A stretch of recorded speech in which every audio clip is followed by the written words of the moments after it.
While what happens continues to happen, here's some fragments of silicon.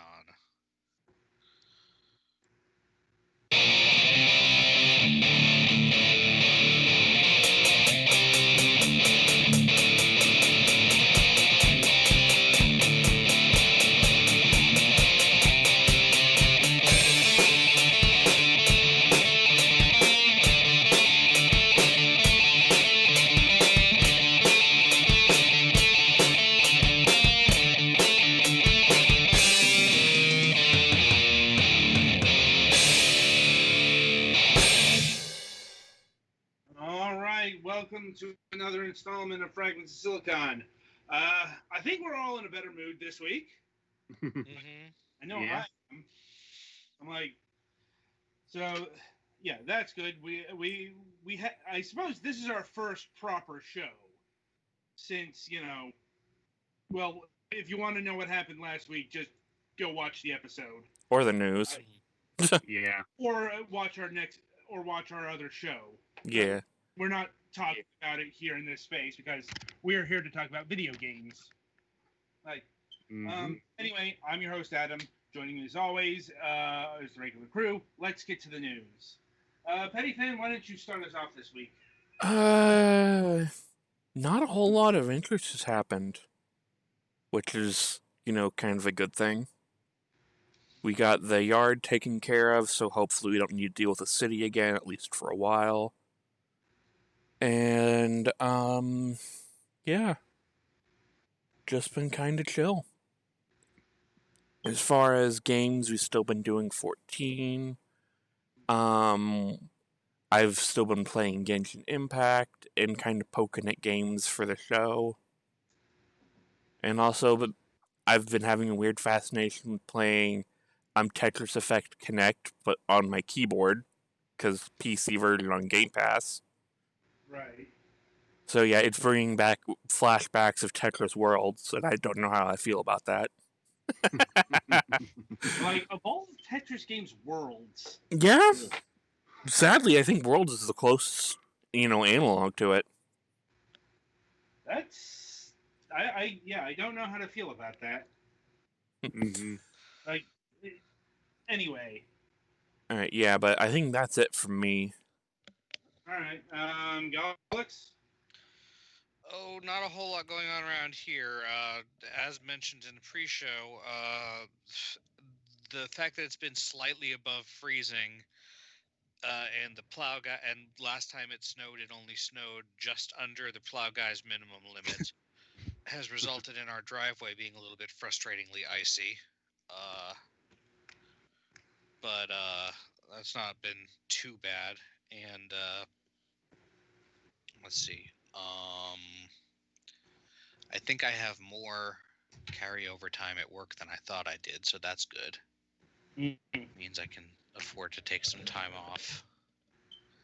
And I got my government stimulus check today because I haven't given the IRS a bank account, so they had to send a physical, but I still got it, so that's good. Yeah, my mother's been crowing that she hasn't gotten hers yet, and she doesn't know why. Like, I mean, I got mine at the start of the month. That went to pay some medical bills. Mm-hmm. Yeah. Video game wise, I've made a little bit of progress in Age of Calamity because that's a game you really need to sit down and put some time into to make any progress in. And I started replaying Time Spinner the other day, or rather playing it on the Switch because I realized that I'd previously played it on the PC. Yeah, And that's been fun still. So you reviewed it for the show, if I'm remembering correctly.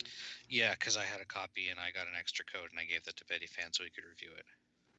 Yeah. So.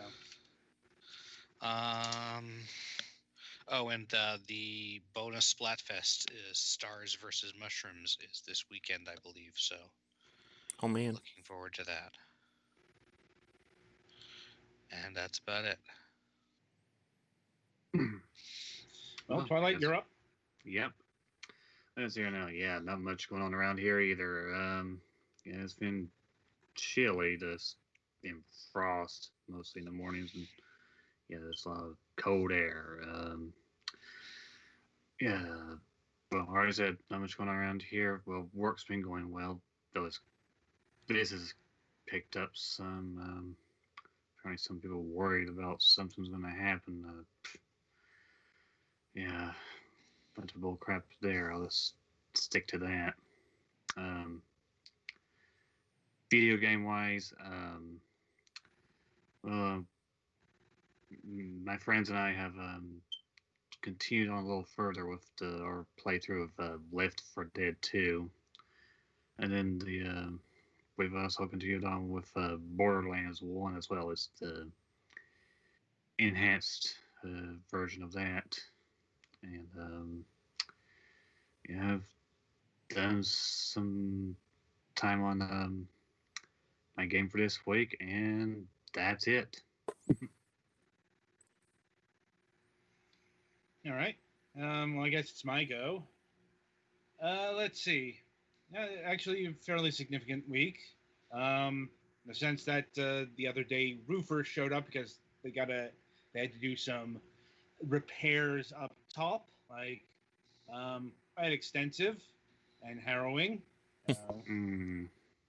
Oh, it's a lot of banging around and noise and vibrations. Still, ultimately better than not having your roof repaired.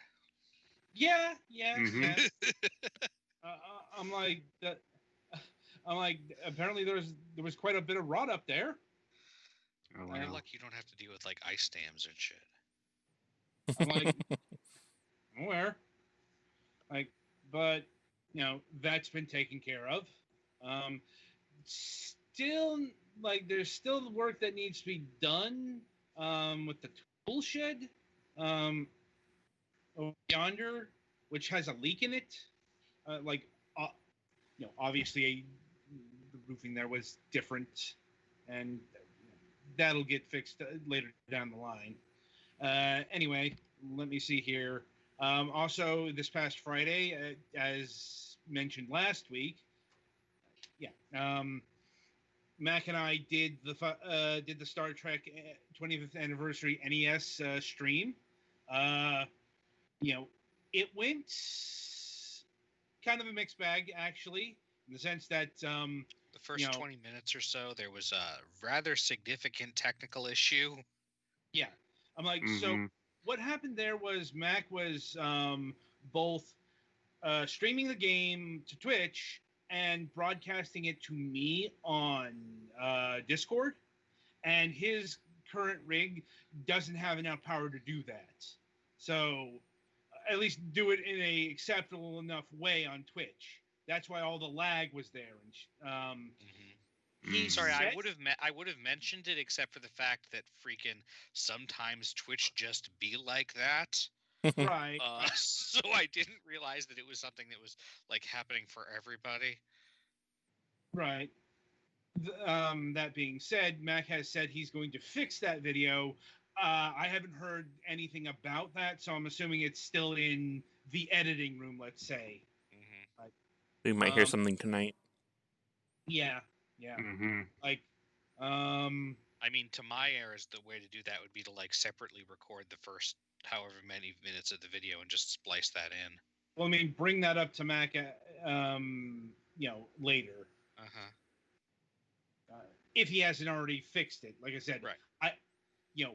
I haven't asked because I figured that was going to be a thing that's going to take a while.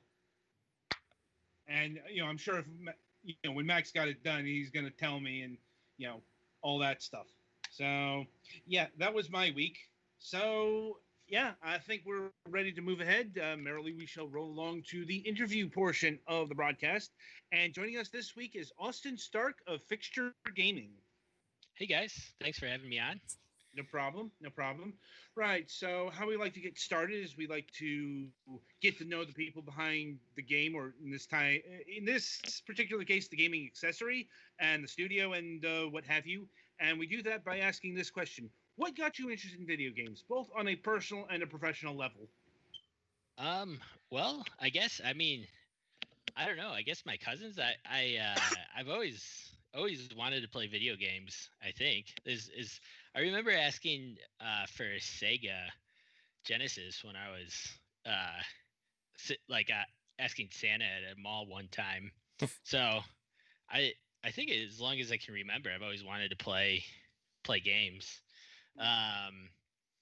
But I guess on a professional level, I guess one of my other passions is product design, or wanting to design products people love. And so, I had the idea for Fixture S1 for a mount. So I kind of thought, hey, this might be a good product to start with. Hopefully it'll be relatively simple. Turns out it took a long time, but yeah, so that's kind of how I got into it.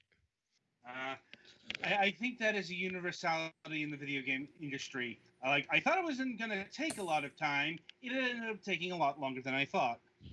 Yeah. I think it's just harder to do things than we think it is. People are just have an optimism bias or something. Right. And so shifting into the Switch mount, was there a particular moment, or was there a particular thing you were looking at and you just had, you wanted to make a Switch mount? Where did the idea come from?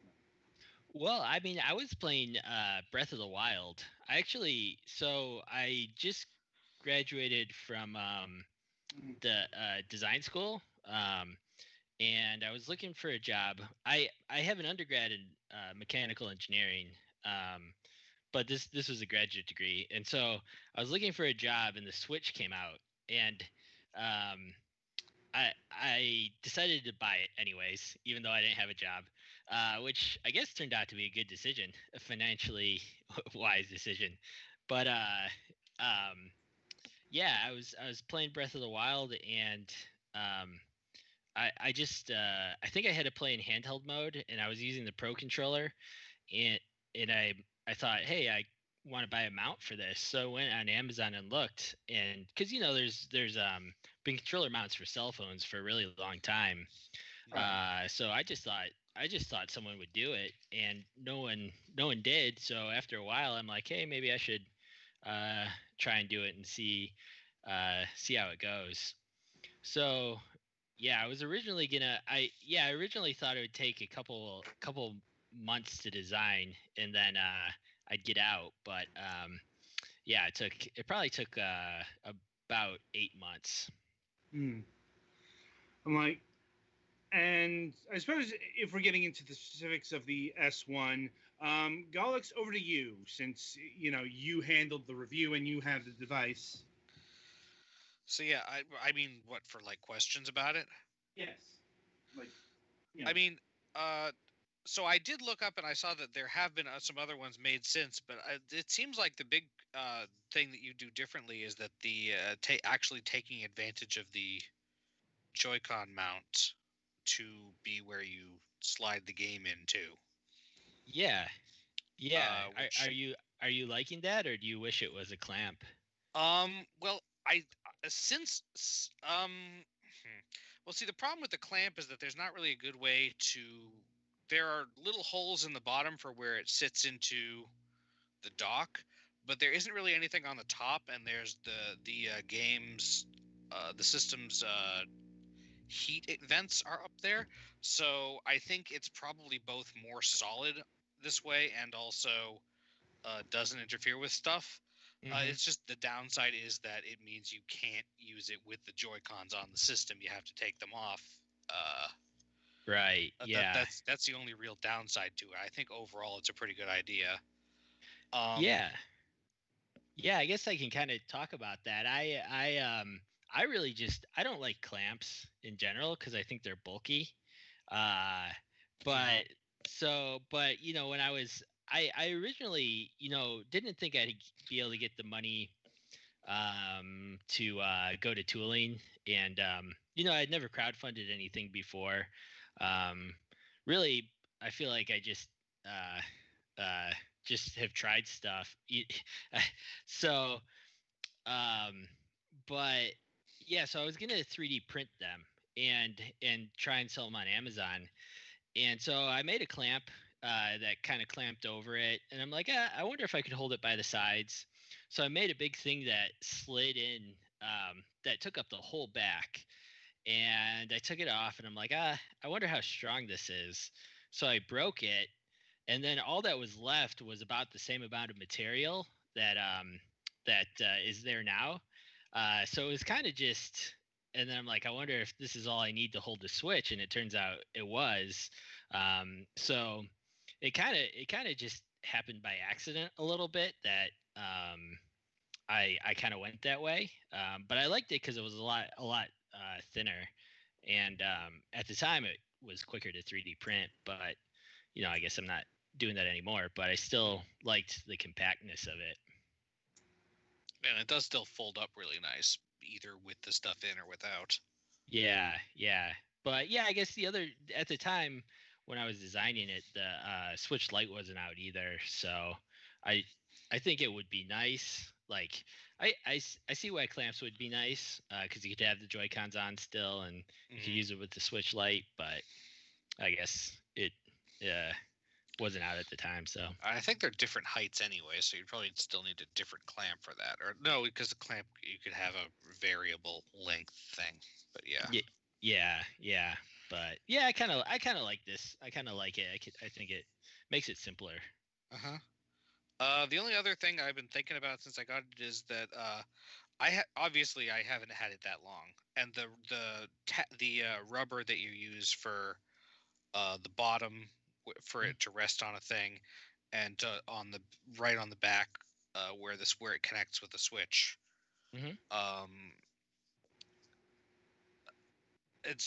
That's the only thing I can really think about that might like wear off over a while or get less effective. Did you take into account for that? Like look into what kind of things would be Yeah. durable? Yeah. That was actually one of the last things we put on it. That rubber piece. So I don't know. I probably I don't know if we have a lot of data on that, but we haven't had any issues with it yet, so I feel good. But I guess if anybody has a problem with it, they can always reach out and we'll make it right somehow. Yeah, no, I was just curious if you'd like done a lot, because obviously this is a fairly new product, so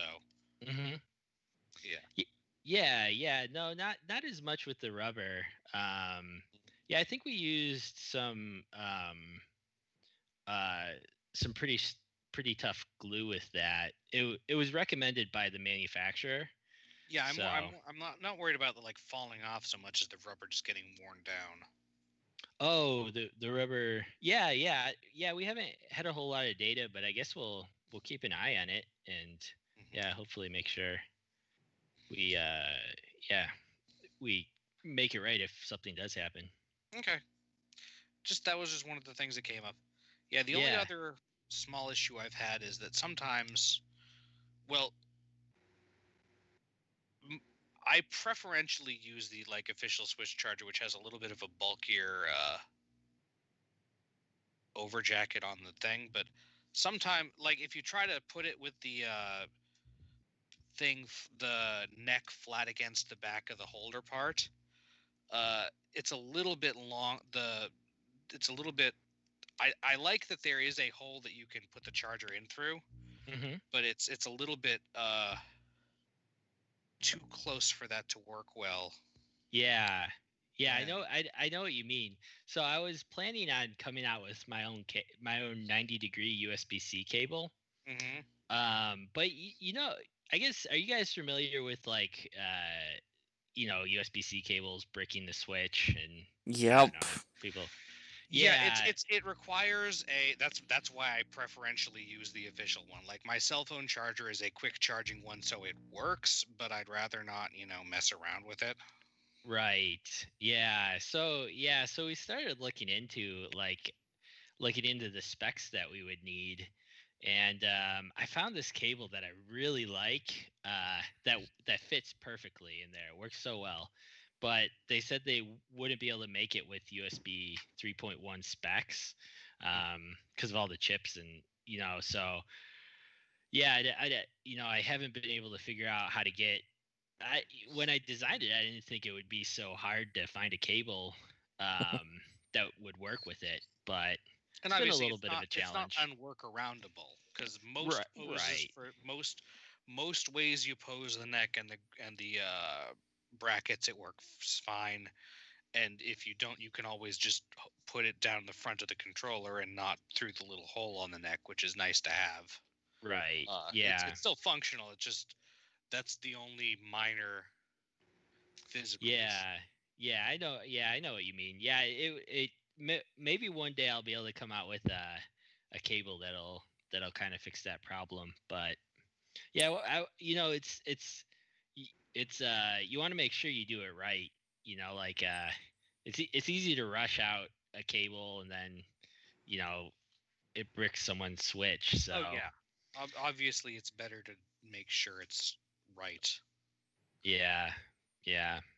So, but yeah, I really appreciate that you seem to be liking it, and yeah, that's kind of my. I think that's kind of what drove me to want to start Fixture Gaming is because I was designing products for other companies, and I feel like there's always a reason why like they don't want you to go the extra mile to really really make a product great because it's harder, but that's what I wanted to do. So I knew I wanted to do my own thing. So no one other than me could stop me from trying to make a product as good as I could. Mm-hmm. Yeah, and the general build quality is very good, and I like that the joints are. I don't want to say stiff because that has negative connotations. They're solid. They're not loose. Yeah, So that's good. Yeah, those friction hinges, those were a difficult problem to solve too. Because we needed, like you said, we needed a pretty high torque friction hinges, pretty high torque rating. But all the ones with that rating were like big laptop hinges, so we actually had to design our own to be small but still have that high torque rating, and that took us a while, but I think it was worth it once we got it to make sure it wasn't like this big bulky thing going on your controller. Mm-hmm.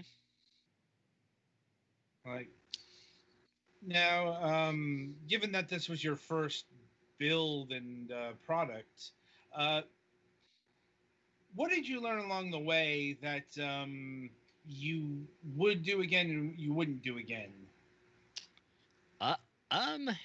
Well, I learned marketing was really, really, really difficult. So yeah, I think I would definitely get help earlier with that. But it's crowdfunding. I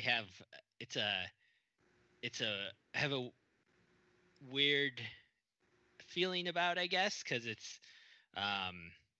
so helpful, but there's like 10 million things that can go wrong that you never expected that like delay the length of time, and it's just it's so stressful when your customers are like, hey, like, and rightfully so, they should be, but like they're like, hey, why is it delayed, or they're upset about it being delayed, or am I going to make it on time? I feel like I gave myself twice as long as I thought it would be, and then I guess COVID hit, so I feel like that was a little bit better of an excuse than some, but yeah, that was kind of difficult. So I don't know if I would want to do crowdfunding again, or if I'd more try and find an investor. But yeah, I think that more on the business side. Were you also thinking on the product side too, or? Sure. Yeah, I I think the base. I think I would make that base a little bit thinner, so it doesn't hit my fingers. but it doesn't usually. But yeah, I Yeah, think you sometimes get some contact, but I actually kind of appreciate that it sort of has a secondary function as a stand, and if you made it too much thinner, that might not work as well. Yeah, that was the trade-off I was playing with, because the stand was definitely a secondary function, but I thought it would be nice and useful, and why not? So, but so that is nice. Yeah, and it seems like most people don't mind it at all. So I remember like the Xbox 360 controller. I always thought that battery pack in the center was so annoying, and then but yeah, but I still think this is a little bit more of an ergonomic way, a lot more of an ergonomic way to play the Switch in handheld mode. So I think I definitely think it's worth it. And how long has the S1 been on the market? So I guess I started. So do the 3D print ones count that I was selling, or I mean, or do we want to just count the production model? like, that's a bit of a blurred question. Like, I'm more talking about the the one you can purchase at Amazon. Right. Yeah. So that's been on Amazon, I think since September. And we started crowdfunding it the previous September. So I think it was September 30th. Is 2019 is when we started the crowdfunding campaign. So you could purchase it then, and we shipped those out in June, and then you could purchase it on Amazon in September. Okay. And how well has the device been doing? It's been going all right so far. It's I think I'm learning a lot about marketing, so that's definitely helping. But yeah, it's doing well. We're kind of ramping up. I didn't. It was Amazon was a lot more difficult to get the page together than I thought. I feel like everything on Seller Central on Amazon was just 5 times more difficult than it should be. So it took a little while to ramp up. But yeah, I think we're doing all right, and we're so far. Like, was it popular during the Christmas season? Yeah. Yeah, we did. I guess I can. Yeah, it was pretty popular. It seems like I think the hard thing is it might be a little different way to play the Switch than people expect. So I think a lot of people, when they first view it, think maybe it's a novelty. So I'm working on explaining the thought that went into the design more. So yeah, it did all right on during December, but I think with some influencers we have that we're starting to work with, like Metal Jesus. Have you guys seen him? His YouTube channel? I've seen his work. Yeah. Like, he's gonna post about it. So I'm kind of excited about that. And yeah, hopefully that helps it take off some more. I imagine Gamester81 would be another good YouTuber. Oh, I should write him down. What was his name? Gamester81. Like, he does a lot of vintage stuff. We had him on the program last year at this time, I think. Oh, cool. Yeah. Like, anyway, now in terms of ramping up, outside of expanding your marketing, like, what else are you doing? Like, are you expanding to, say, Walmart? Oh, yeah, that would be great. Yeah. No, I guess I don't know how to do that, but that would be awesome if I could figure it out. Maybe I should just start calling Walmart. And sometimes I wonder who let me be CEO of the company. Like, well, how many people work at Fixture Gaming currently? Oh, it's just me. Oh, you're a one-man operation. Yeah. Then we hired. Well, so then I had to take some investment. So I have an investor, because the crowdfunding wasn't nearly enough. And then we hired the marketing firm recently to help us out. So yeah, it's just it's kind of interesting because I feel like you never there's just so many things you don't know how to do that I'm like, this is I think this is what I think, so I'll try it and then we'll see what happens. I don't know if that's actually going to work or not, but we'll see. So some of it's just me trying things. Understandable, though I'd imagine, like, expansion would include, like, getting dedicated people to, like, marketing and distribution and all that stuff, along the way. Maybe not soon, but, those are usual things that growing companies do. Yeah, definitely. That would be nice. Sometimes it would be nice to be like not the only person, like just to say, hey, what do you think about this, to someone who knows or has an opinion. Mm-hmm. But yeah, it's going all right. I think it's just normal startup stuff. Right. And I suppose in relation to the S1, has it been a profitable device?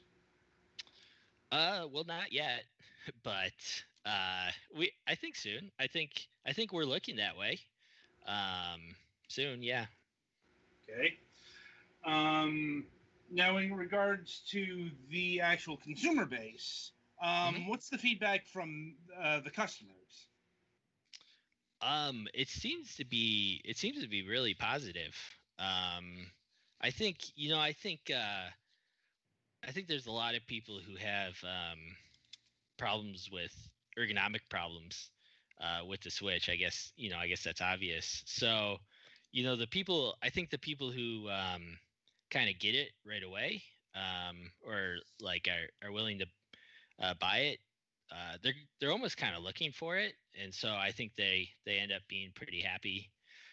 But yeah, we've got a lot of, like, I'm never gonna use Joy-Cons again, and stuff like that. So that's kind of cool.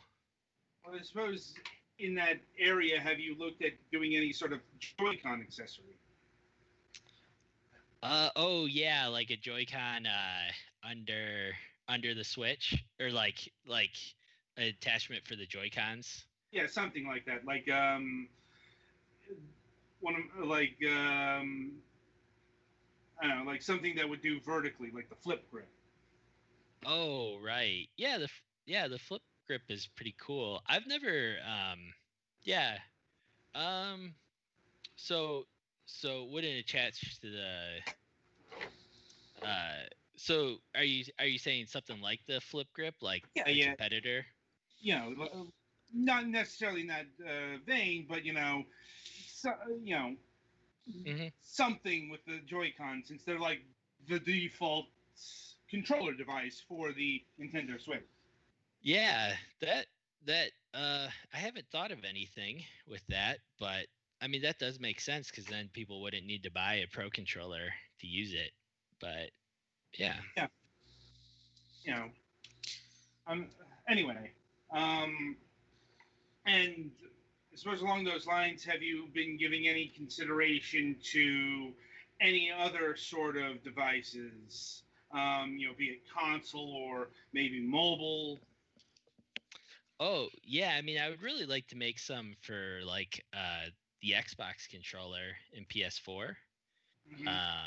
Like like a phone attachment for those. I think that would be pretty nice, because streaming, like XCloud and all those, I think might get pretty popular. Right. I think I think really the key innovation to making this product good was the 2-hinge design, Mhm.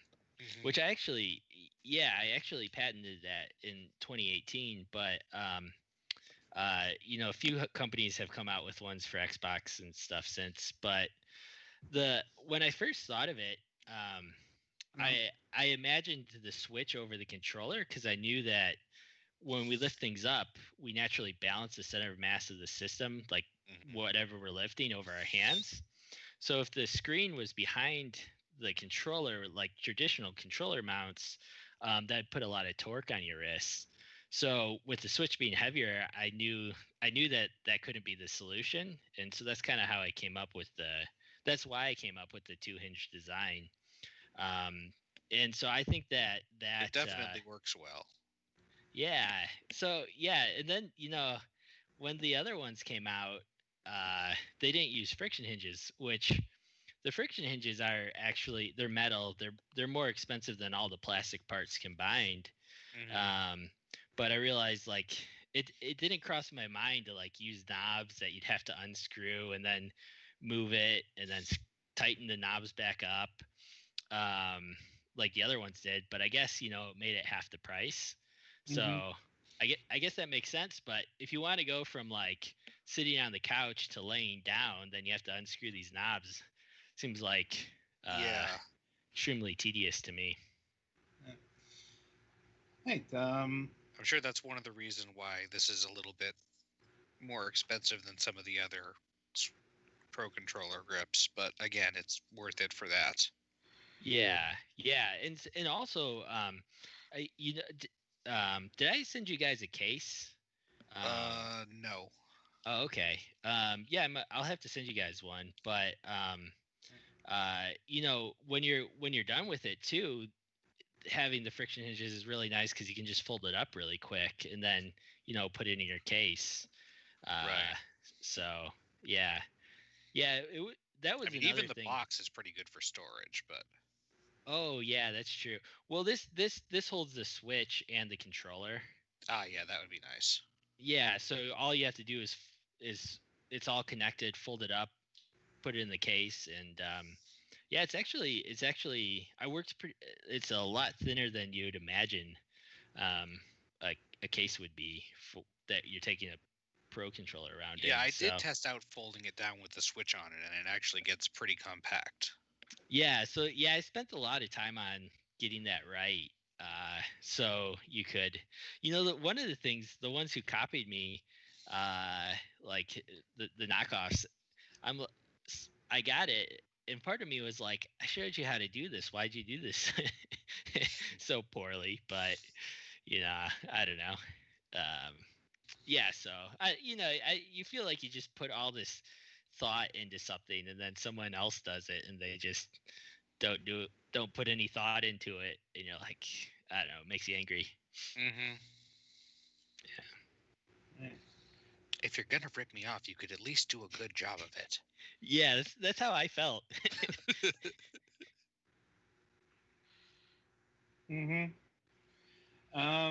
Right. So I'll see if our other colleagues here have anything to ask about the S1. I think I'm good. I'm good. Then I think I've run through my questions. Anything left from you, Galax? I think so, yeah. Okay. All right. So, Austin, I want to thank you for taking time out of your schedule and being with us here today. It was lovely having you on the program. Seems like you've put out a really good product, and hopefully it finds the success it should get. And good luck to you. Well, thanks a lot. I really appreciate you guys having me on, and it's been a lot of fun. Indeed. Maybe we'll have you on the program when you have another device to be talked about, but that's for the future. In the meantime, the product is the Flex.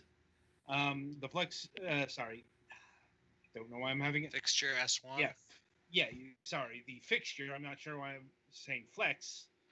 Anyway, Fixture S1 Switch mount. It's currently available on Amazon.com for $35, $34.99, not including tax and all that stuff. And if you have a Switch, be sure to pick it up, and a Pro controller, be sure to pick it up today. Petty, play us to the next segment.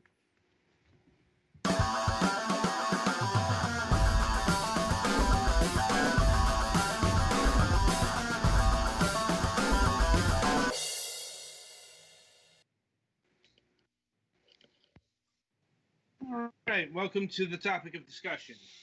This week we are talking about next level games. All right. In case you haven't heard the news, which would be impressive since it was pretty widely reported, and it was at a time when not a lot of news was going on. Like, I think if it came out this week, it'd be a bit more buried. But we'll talk about the movie games next week. Like, anyway, so next level games. You probably know them most as the developer of the more recent Luigi's Mansion games. But that's not their only work with Nintendo. That's not their only games. But that's who they are in the modern sense. And the big news that was announced, about a week ago, maybe a week and a half, was that Nintendo is taking the very rarefied step of buying them out. And yet this has only happened a handful of times throughout Nintendo's history.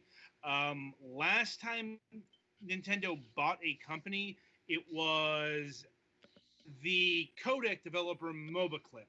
If you played a lot of Game Boy Advance and DS games, you probably saw their logo quite often. Oh yeah. And apparently, like, that sale was done in a similar fashion to this, and for that matter, Monolith Soft. Perhaps ND Cube, but ND Cube was a bit of a different situation. Retro, that was a clean house situation. Anyway, point of order is people have been trying, they wondered what precipitated this. It quickly came out. Next Level Games was looking to sell the company. The stakeholders. Next Level Games is a private company, so whoever the private shareholders are, they can, they elected to sell the company, and naturally that gravitated towards Nintendo. I'll be honest, I imagine that the whole process went, "Hey, Nintendo, do you want to buy us?" And Nintendo was like, "Sure," because more to the point, "Hey, Nintendo, we're up for sale. Do you want to buy us?" Yeah, because there hasn't been any reports of Next Level Games looking at asking around. Nintendo might even have a first right of refusal in terms of purchase. At minimum, because offered first chance of refusal, probably. Something like that. Because Next Level Games has actually been a Nintendo second party since 2014. They signed an exclusive deal. Nintendo didn't have any equity or stakes in them, as far as so it wasn't like a Rare situation or Silicon Knights, where Nintendo actually owned part of the company beforehand. They haven't really done that since the GameCube days. I wonder why. Like, well, it's like the GameCube was actually a much different era. Mm-hmm. But yeah, so Nintendo had the rationale of, not only is this not only are they a talented developer, but they've done a lot of profitable work for the company. Because the Luigi's Mansion games that they've worked on, Luigi's Mansion 2 has sold like 4 million copies, maybe more, like maybe 6, and Luigi's Mansion 3 is apparently up to 7. That's a lot of copies, and that really has pushed Luigi's Mansion into the upper echelons of Nintendo's franchises. I know it's a bit weird to say, especially since like the upper tiers are insane numbers. Like Animal Crossing has sold like 25 million. Mario Kart, I think about maybe like 30 million. Mario Kart 8 Deluxe Edition.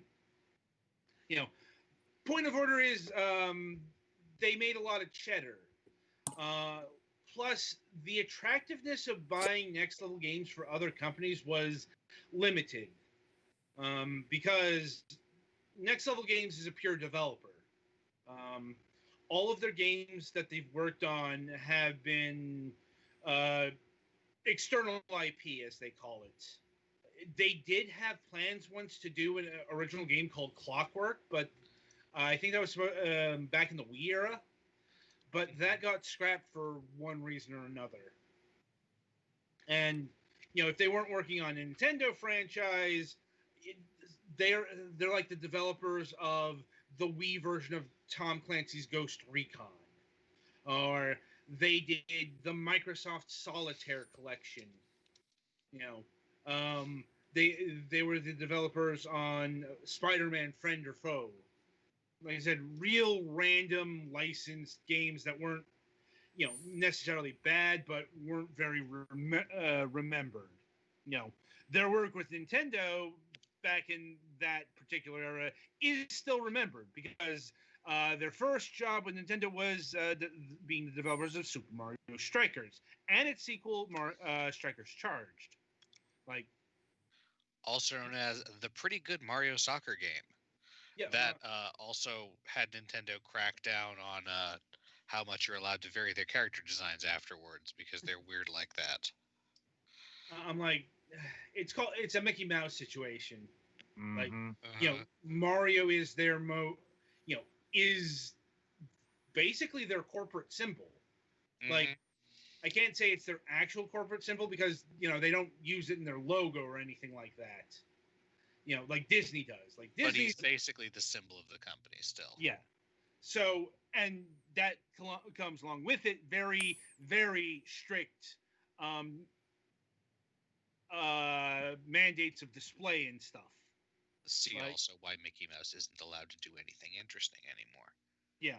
Like, if you look at what Mickey was doing way back when in, say, the 30s, there was a comic where he was trying to commit suicide because he broke up with Minnie or Minnie broke up with him or something like that. Swear to God, that's a thing that happened. But getting back to Next Level Games, after the Strikers games, they did the Wii version of Punch-Out. Mm-hmm. Generally considered to be, maybe not. I think pound for pound, the best Punch-Out. Maybe it could still be Super Punch-Out. I never played the Wii version of Punch-Out, but I know people swear by its motion controls. Mm-hmm. Which again, Punch-Out was designed for even the original Punch-Out was basically designed for motion controls. Well, I think it's also keen to remember that boxing did appear in Wii Sports, but that is like the Wii Sport that everyone fucking hated. Yeah. So. Well, that's because that's the only one that required the nunchuck. So if you're playing with just the thing, you had to let me go get the friggin' nunchucks. Right. I'm just saying that having a dedicated boxing game made a bit more sense than maybe having a dedicated golf game.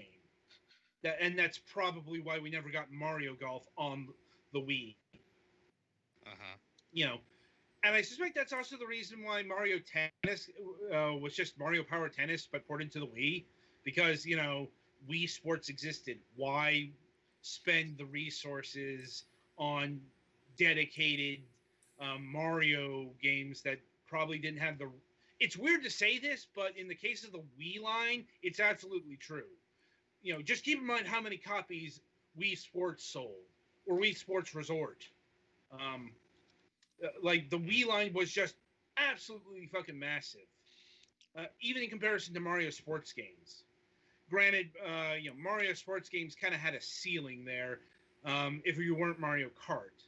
I'm not sure if Mario Kart's considered a Mario sports title, Don't think it is because it's developed independently, but we're getting into minutia here. As far as what, and it's also important to note that yes, they are the developer of Metroid Prime Federation Force. Like, not sure why they were. The problems with Metroid Prime Federation Force have nothing to do with it as a game, really. Yeah, it's like the game itself was I mean, honestly, kind of forgettable. The problem with it is that it was exactly what the Metroid fan base did not want. Well, yeah. Even like this is the kind of this should have been like Metroid Prime Pinball or something, like being released around the time of a major Metroid game. Of course, we hadn't gotten one of those in 5 fucking years, and we didn't even know that the franchise was still alive. So, and Nintendo here has the temerity to show up with, a fucking a new Metroid Prime game featuring those schmucks that nobody cares about. Yeah, and it's a multiplayer-focused game.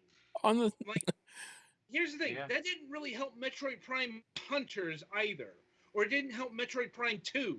Nobody wants. At least people freaking like the characters from Hunters, or at least a little bit. Yeah, what I'm saying is, it's not even that these are bad games or whatever, though. Hunters had its problems, games, but this is a game notably not featuring the Samus or advancing the plot at all, really, and also definitely not featuring the people that, especially after fucking Other M, most Metroid fans have an active antipathy for the general soldiers of the Federation. Who would have thought? Yeah, point of order is nobody wanted this. Like, I will always contend that Federation Force's problem was being the wrong game at the wrong time.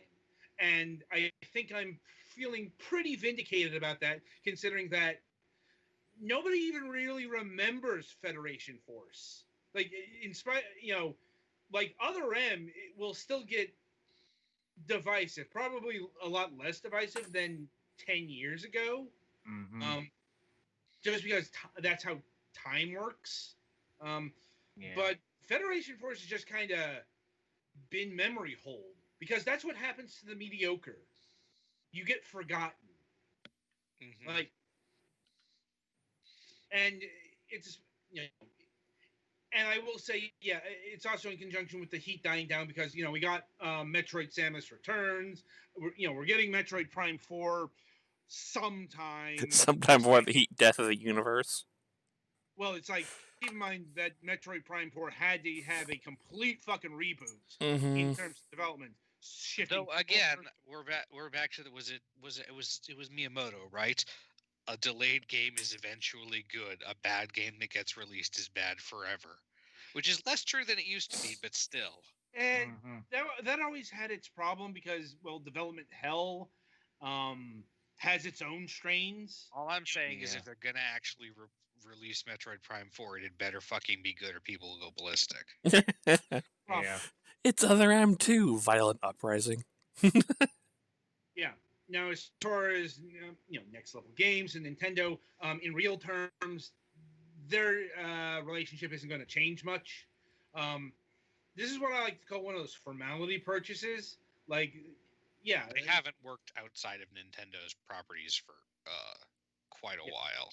Like 6 years that we know of.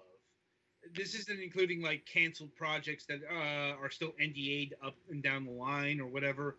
But it's like they like the obvious speculation is that they're going to do a Luigi's Mansion 4. Like, I know there's still a lot of clamoring for new Mario Strikers title. Like, they could be working on something new, maybe something original. We don't know. Like, Nintendo hasn't said yet. It's just, Nintendo made this maneuver to retain a developer that has been good for them. And it's also, they're a Western developer. So that's actually one of the things that makes it more uncommon. But also, they were going to get sold. Nintendo just decided that this time they wanted it to be to them. Right. Well, it's also why Nintendo upped the relationship. Yeah, because um, the, like they don't have quite the dominant relationship that they. Okay, how to explain this? If Nintendo wants to get people in Japan, they can just get people. Yeah. You know, it's like they don't need to buy HAL because they can hire the fucking people from them. Take the disillusion of Alpha Dream that happened not too long ago. Why did Nintendo not buy them? Well, A, they had too much fucking debt for it to be worth it, and B, in terms of the people there, well, they can just hire the people after they no longer have the jobs. And indeed they did do that. Alpha Dream staff have ended up a whole bunch of places. Like I know some people ended up at Square Enix. I think Sega. I want to say maybe Tecmo Koei. I haven't been keeping too much track of that, but I do know some Alpha Dream people ended up at Nintendo. With Next Level Games, they don't have that kind of security because Nintendo doesn't have the development facilities over here that they do over in Japan. They do have developers and here. A lot of the people here wouldn't be like wanting to move to Japan, probably. Yeah. I mean, prior to them being a first-party developer, and Nintendo's only development staff over here are Retro Studios, which put out a game every fucking Ice Age. If we're lucky. Yeah. And you have the Nintendo Software Technology Corporation, which we went over not too long ago in a previous topic of discussion.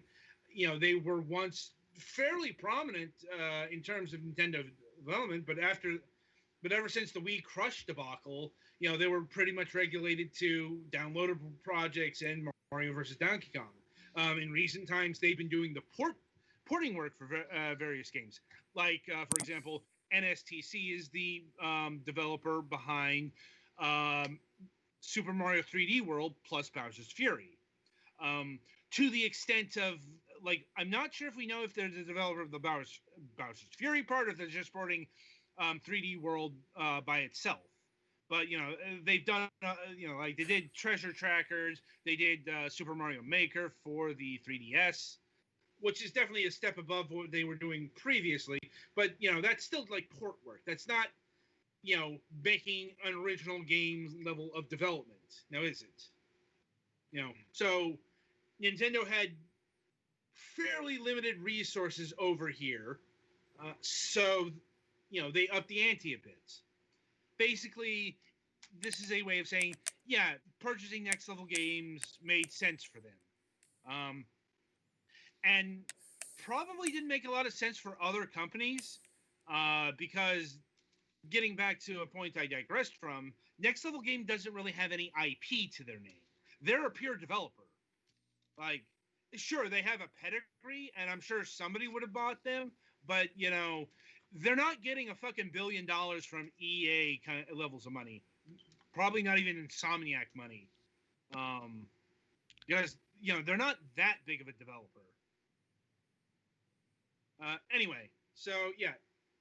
Personally, yeah, Next Level Games and Nintendo, it's a combination that makes sense, and they're Yeah, I'm not a big fan of companies buying other companies, but, whatever. This isn't a particularly bad case of it, so... Well, it's like, it depends on the circumstances for me. Like, Next Level Games wanted to sell. They had their reasons, and if this is the difference between, like, Next Level Games getting hoovered up by Activision or Take-Two, it's, like, always keep this in mind, it can be so much worse. In this case, I'm sure it's going to be fine. Like, in terms of talent and quality, as far as I know, Next Level Games hasn't been subjected to any sort of crunch, but that's one of those things that's kind of imperceptible. Mm-hmm. Anyway, So that'll about do it for this installment of Fragments of Silicon. Coming up on the week ahead, well, we have our usual last news disc on the left broadcast scheduled for 11 o'clock, so about a half an hour from this particular moment in time. But coming up on Friday, January 15th, we'll be having Christopher Floyd of Pillow Fort Games. They are the developers of Superliminal, which is a 3D puzzle game that we covered about a year ago. So the principal reason we're doing this interview in the here and now is this game was an EGS exclusive. So I think about, if not last month, then the month before, it made its Steam debut. I think this is our first interview dealing with a game that went EGS exclusive and is now on Steam. So I'm interested to see how that worked out for them, among other things. And coming up on the Sunday reviews, we've been having reviews of El Hijo, which is a southwestern themed stealth game. I hesitate to use the term Wild West because it's more like it feels very, less gunslinger and more dealing with sneaking around a Spanish monastery, or a Mexican monastery. Of which, admittedly, there are a lot in the West. Yeah, I'm like, and it does take place in like 19th century, I'd say. But like I said, it's not what you think of. It's technically a Wild West title, but it's not what you would think of it in terms of the Wild West. In general, because you're a kid who's sneaking around, not a white hat dispensing justice with a revolver. Mm-hmm. Like, best you get in this game is a slingshot. Unrailed for the PlayStation 4 made its reappearance now that Petty Fan knows how to play the game. Like,